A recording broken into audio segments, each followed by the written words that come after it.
त्यांना आधी चाहूल लागत असेल ना निसर्गाच्या या सगळ्या हालचालींची. म्हणजे मी जे अभ्यास केला किंवा जे वाचलं आहे त्याच्यामध्ये हत्तीला सुनामीसारखी गोष्ट 242 किलोमीटर आधी समजते.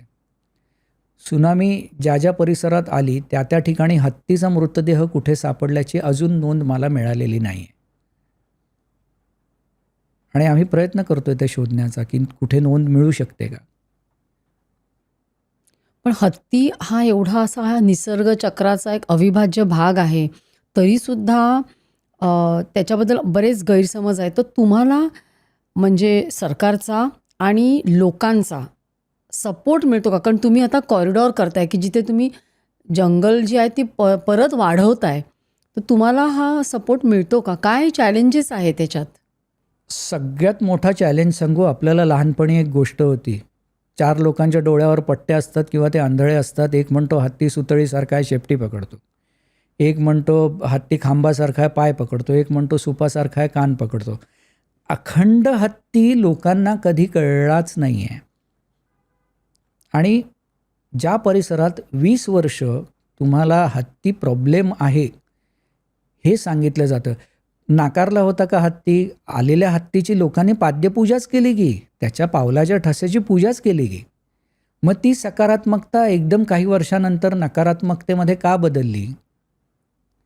कोणी केला हा प्रोपोगंडा हे मला माहीत नाही, कारण त्यावेळी मी त्या विषयात पण नव्हतो.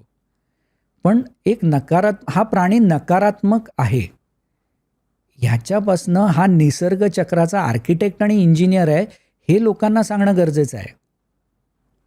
कसा आर्किटेक्ट आणि इंजिनियर?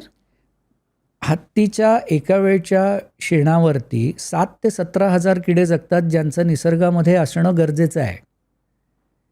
डंग बिटल्स हे त्यांच्या एका वर्षाच्या काळामध्ये 1 टन, डंग बिटल्स एवढे गोळे करतात छोटे छोटे, पण 1 टन हत्तीचं शेण साफ करतात.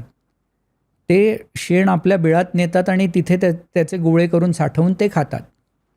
त्याच्यात जर एखादं सीड असेल, हत्ती येता जाता एवढ्या प्राण्यांचं एवढ्या झाडांचं पानं फळं फुलं खात असतो, त्यातलं एखादं सीड जर त्याच्यात असेल तर पावसाळ्यात ते खाऊन संपवतात आणि बिळं सोडून जातात आणि बी तिथेच राहतं, पुन्हा झाड उगवतं, ट्री प्लांटेशन करतो. हत्तीच्या डंगपासनं हाय क्वालिटी ग्रासलँड्स तयार होतात, ज्याच्या मुळाशी किडे राहायला येतात आणि पुन्हा तोच हत्ती त्याच ग्रासलँडवरनं जातो. त्यावेळी ते किडे वरच्या भागात येतात आणि पक्षी ते किडे खाऊन जगतात आणि ते अन्न मिळावं म्हणून हत्तीच्या कळपाला पक्षी फॉलो करत असतात. फुलपाखरं, मधमाशे ह्यांच्या माध्यमातून सगळ्यात जास्त परागीकरण होतं. ते नदीवरती पाणी पिऊ शकत नाहीत, हत्तीच्या पावलात साठलेलं पाणी ते पितात. ते त्यांच्याकरता तळं असतं. आपले म्हणजे हत्ती चिखलामध्ये पाऊल उमटतं, तो पाण्यात जाऊन बसतो, पाणी बाहेर येतं, त्या पावलात साठतं, बाकीचं परत नदीत किंवा त्या डोहात निघून जातं. त्याच्याबरोबर जे किडे येतात ते किडे खायला बेडूक येतो, बेडकाला खायला साप येतो, सापाला खायला गरुड येतो. त्या एका पावलात साठलेल्या पाण्याला मी फास्ट फूड सेंटर म्हणतो, कारण फार कमी वेळात फास्ट फूड चेन तिथे चालू होते.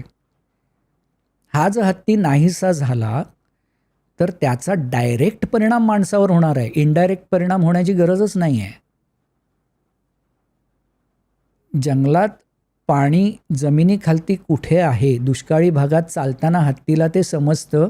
त्या ठिकाणी ते नखानी खणतात आणि तिथे पाणी लागलं की हायरार्कीने, म्हणजे आधी पिल्लून मग मोठा हत्ती, ते पाणी पितात. तो छोटासा डोह तसाच ठेवून जातात किंवा ते डबकं तसंच ठेवून जातात.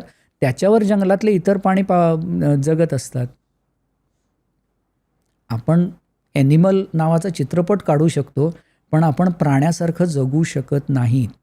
तेवढे निस्वार्थ आणि निर्व्याज प्रेम करणारे म्हणून आपण जगू शकत नाही. जनावर म्हणून तुम्ही जगू शकत नाही, इतके ते वरच्या पदाला आहेत माझ्यासाठी. आणि मगाशी तुम्ही विचारलत की लोकांचा सपोर्ट मिळतो का. मी ह्या अँगलने विचार करतोय की आज काही लोक मला शिव्याशाप देत असतील, कारण त्यांना 20 वर्ष हे सांगितलंय कोणीतरी की हा हत्ती वाईट आहे किंवा हा हत्ती तुमचं नुकसान करतोय. कोणी लोकांना हे नाही सांगितलं की तुम्ही त्यांचं नुकसान केलंय जंगलात म्हणून तो बाहेर येऊन तुमचं नुकसान करतोय.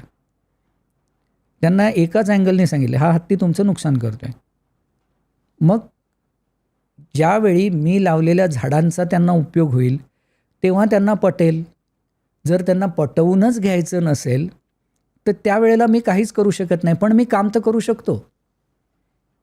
काही ठिकाणी आम्ही लावलेली झाडं लोकांनी काढून टाकली, पण मला त्यांनी फरक पडत नाही. मला परत तिथे जाऊन झाडं लावावीच लागणार, कारण मी त्या प्रत्येक माणसाकरता काम करतोय जो आमच्यावर विश्वास ठेवतो. काही गावाच्या गावं आम्हाला सपोर्टला उभी राहिली. काही लोकांनी इतर लोकांना आमच्यासाठी बोलावलं, त्या ठिकाणी या, तुम्ही पण हे काम करा, थोडी मदत करा. काही लोकांनी प्रयोग म्हणून स्वीकारलं. त्या प्रत्येकाकरता मला काम करणं गरजेचंच आहे. आणि कुठलाच प्राणी हा एंड रिझल्ट देण्याच्या अँगलनी जगत नाही, तो जगत असतो. आणि आपल्या कृतीतनं तो निसर्ग वाचवत वाढवत असतो. मग त्याच्यासाठी हे नॅचरल आहे. हीच कृती जगण्याची आहे. आपल्यासारखं नाही, कारण आपण कुठली ॲक्शन घेतलं की आपण पहिले ह्याचा रिझल्ट काय येणार ते बघतो. आपल्या ह्याच्यात तुम्ही कुठलं काम करताना यशस्वी होता का अयशस्वी होता, त्याच्यानंतर तुमच्याशी कसं वागलं पाहिजे हे ठरवलं जातं. एखाद्या हत्तीने एखादा डोंगर चढण्याचा प्रयत्न केला आणि त्याला त्याच्यात अपयश आलं म्हणून कळप त्याला टाकून देत नाही. जज करत नाहीत. त्याच्या कृतीला आपला काही सपोर्ट होतोय का एवढं बघतात. आणि कोणीच टोमणा मारत नाही बरं का. म्हणजे खऱ्या अर्थाने हत्ती हे बिईंग इन द मोमेंट. त्यांच्यामध्ये असतात. कोणीच असं होत नाही, आम्ही इतकं केलं आता बघूया काय करतोय. हा ॲटिट्यूडच नाही आहे. हा करतोय ना, बघूया ना आपल्याकडनं ह्याला काय मदत होते. बरं, मी त्या लोकांना हे सांगतोय की मी राहायला कुठे आहे, ठाण्यात आहे. मी आत्ता मेहनत घेऊन झाडं कुठे लावतोय, चंदगडमध्ये लावतोय किंवा आजऱ्यामध्ये लावतोय किंवा कर्नाटक कॉरिडोरमध्ये लावतोय.